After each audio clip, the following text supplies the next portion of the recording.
প্ৰাসংগিক।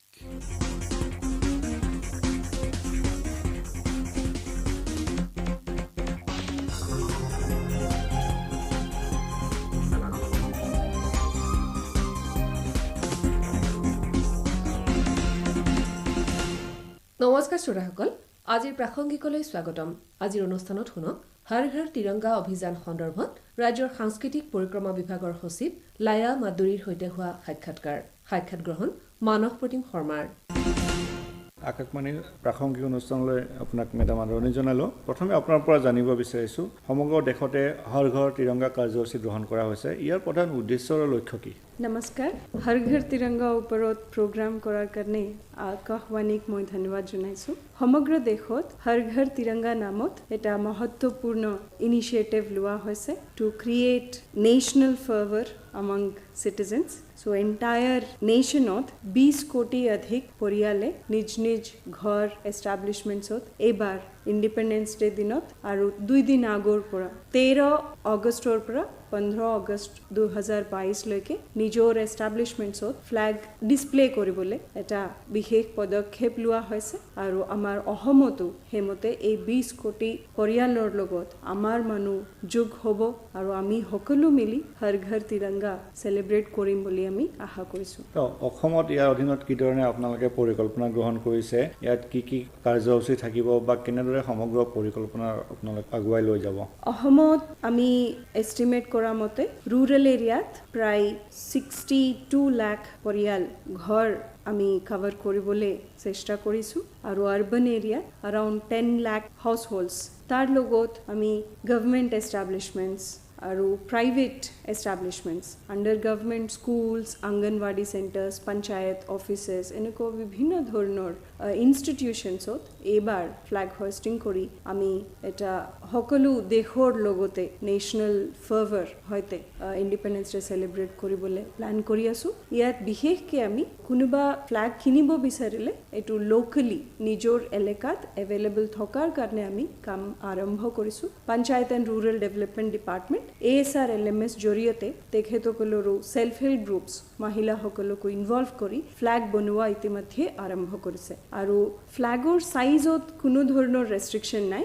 Ratio' maintain কৰিব লাগে, লেংথ বাই উইডথ 3:2 ৰেচিঅ'ত যিকোনো চাইজৰ ফ্লেগ আমি ডিছপ্লে কৰিবলৈ পাৰ্মিশ্যন দিয়া হৈছে আৰু ইয়াত মেটেৰিয়েল ক্ষেত্ৰতো আগত থকা কণ্ডিশ্যনছ ৰেষ্ট্ৰিকশ্যনছ সলনি কৰি অলপ চিম্প্লিফাই কৰা হৈছে। এতিয়া পলিয়েষ্টাৰ, কটন, वूल, सिल्क, खादी बंटिंग যিকোনো মেটেৰিয়েল দি বনোৱা ফ্লেগ ইউজ কৰিব পাৰে আৰু ঘৰত ডিছপ্লে কৰিবলৈ বহুত প্ৰচেছ চিম্প্লিফাই কৰা হৈছে।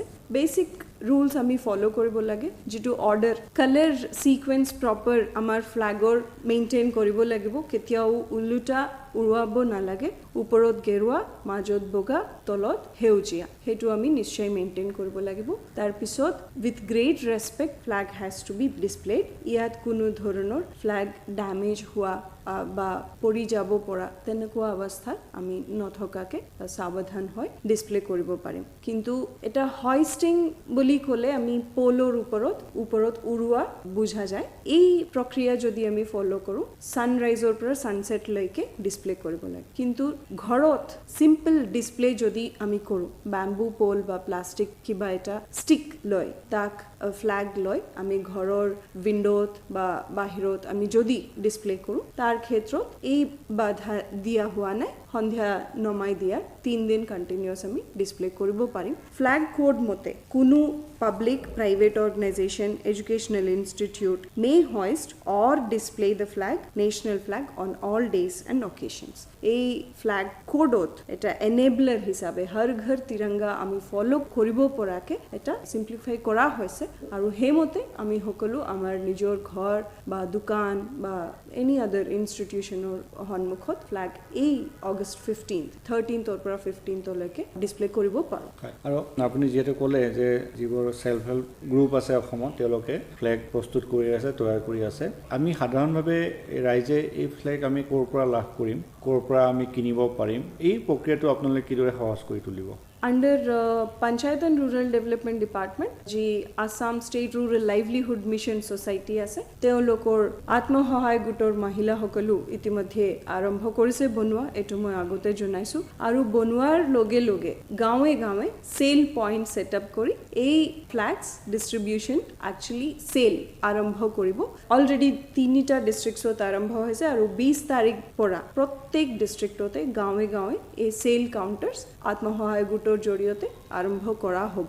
লগতে কেইটামান ফ্লেগছ আমি আমাৰ ফেয়াৰ প্ৰাইচ শ্বপছ যোগেদিও বিক্ৰী কৰিবলৈ এৰেঞ্জ কৰি আছোঁ যদি শ্বৰ্ট ফল হয়। সেল্ফ হেল্প গ্ৰুপছ, আমাৰ সেল্ফ হেল্প গ্ৰুপছ পৰিয়াল 33 লাখ পৰিয়াল আছে বুলি আমি ধৰিছোঁ আৰু তেখেত সকলো নিজৰ সেল্ফ হেল্প গ্ৰুপ পৰিয়ালৰ কাৰণে এটা ফ্লেগ নিজে এৰেঞ্জ কৰিব। তাৰ উপৰিও বেলেগ পৰিয়ালৰ কাৰণেও এৰেঞ্জ কৰিবলৈ তেওঁলোকে বনাই আছে, প্ৰস্তুতি চলাই আছে। অভাৰ এণ্ড এবাউট যিখিনি শ্বৰ্টফল হ'ব সেইটো মিট কৰিবলৈ আমি প্ৰকিয়ৰ কৰি চেণ্ট্ৰেলি থ্ৰু ফেয়াৰ প্ৰাইচ শ্বপছ আমি এইবোৰ Flags we will make them available so that anybody can come and purchase from that fair price shop and display on their homes. আপোনালোকে এই হৰ ঘৰ তিৰংগা কাৰ্যসূচীৰ জৰিয়তে কি মেছেজ দিব বিচাৰিছে?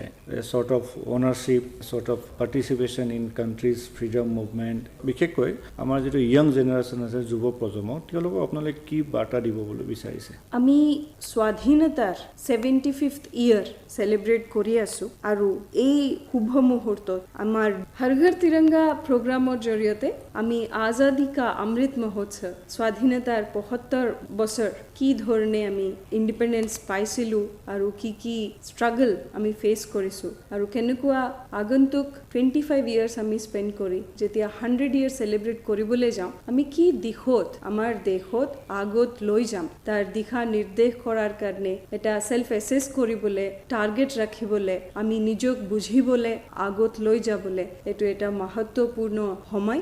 আৰু এই বিষয়ত গুৰুত্ব দি চেণ্ট্ৰেল গভৰ্ণমেণ্টে কেইটামান আইডিয়াছ মানে India as mother of democracy কেনেকৈ ভাৰতত আৰম্ভ হৈছে, আমি কেনেকৈ এটা ভাল ডেমক্ৰেচি হিচাপে আগত গৈ আছোঁ তাৰ ওপৰত গুৰুত্ব দিব লাগে। আৰু আমাৰ হিষ্ট্ৰী কেনেকুৱা মুক্তি যুঁজাৰু আমাৰ ভাৰতৰ স্বাধীনতা সংগ্ৰামত ভাগ লৈছে, কি ধৰণৰ ছেক্ৰিফাইচেছ তেখেতসকলে কৰিছে তাৰ কথা আমাৰ নতুন প্ৰজন্মক অৱগত কৰিবলৈ আৰু আমাৰ এজ চিটিজেনছ অফ ইণ্ডিয়া আমাৰ ডিউটিজ কি, আমাৰ ৰেছপনচিবিলিটিজ কি for building a great nation, আমি কি কৰিব লাগে এইবোৰ ওপৰত আমি এটা সংকল্প ল'বলৈ অমৃত কাল কা সংকল্প নামত এটা ইনিচিয়েটিভ আৰম্ভ কৰিছে। লগতে আমাৰ অসমত বিভিন্ন ঠাইত স্বাধীনতা সংগ্ৰামৰ লগত জড়িত হোৱা ঠাইৰ হিষ্ট্ৰী, তাৰ লেগেচি আমাৰ নতুন প্ৰজন্মক পাছ অন কৰিবলৈ, হাইলাইট কৰিবলৈও এটা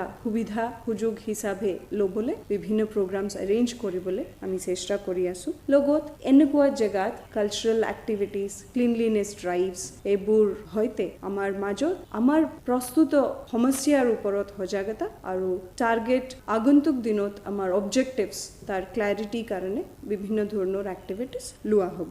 এই গোটেই 3 দিনীয়া কাৰ্যসূচী হৰ ঘৰ তিৰংগাৰ আমি আজিৰ পৰা 15 আগষ্টলৈকে বিভিন্ন ধৰণৰ এক্টিভিটিজ কৰিবলৈ গৈ আছোঁ, যেনেকৈ ছ'চিয়েল মিডিয়াত আমি কেম্পেইন আৰু ৱেবছাইটছত আজাদী কা অমৃত মহোৎসৱৰ কথা গভৰ্ণমেণ্ট অফ ইণ্ডিয়াৰ পৰা এটা ৱেবছাইট আৰম্ভ কৰিছে, তাৰ নাম হৰ ঘৰ তিৰংগা। হৰ ঘৰ তিৰংগা নামৰ ৱেবছাইটত এনিবডি কেন গ' এণ্ড ফ্লেগ দেমছেলছ। চ' তেওঁলোকে নিজৰ ঘৰত ফ্লেগ যদি ডিছপ্লে কৰিছে তাৰ চেলফি এটা তাত আপলোড কৰিব পাৰিব আৰু এণ্টায়াৰ ভাৰতবৰ্ষত কিমানজন ফ্লেগ হোষ্টিঙত পাৰ্টিচিপেট কৰিছে, ফ্লেগ ডিছপ্লে কৰিছে তাৰ ডেটা আমি একে ঠাইতে পাব পাৰোঁ। লগতে আমি ষ্টুডেণ্টছ মাজত এৱেৰনেছ জেনেৰেট কৰিবলৈ বিভিন্ন ধৰণৰ কম্পিটিশ্যনছ স্কুলৰ জৰিয়তে অৰ্গেনাইজ কৰিবলৈ গৈ আছোঁ আৰু wall paintings to create awareness, cleanliness drives, এনেকুৱা বিভিন্ন ধৰণৰ সজাগতা সভা পাৰ্টিচিপেশ্যন সৈতে প্ৰত্যেক স্কুলত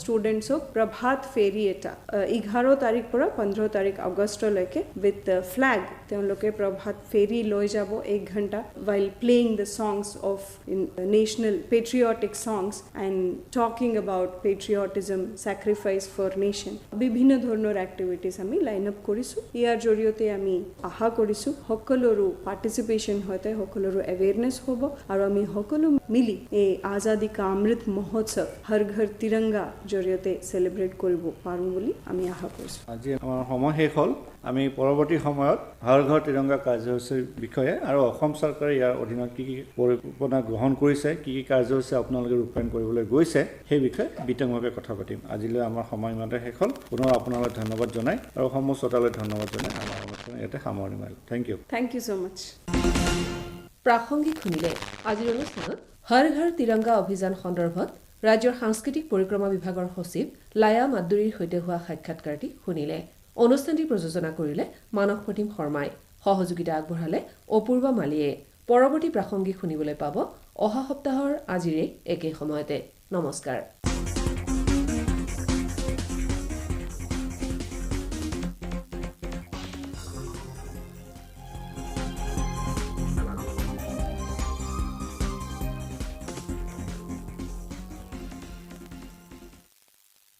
আকাশবাণী গুৱাহাটীৰ মহাবাহু শাখা নিবেদন কৰা হৈছে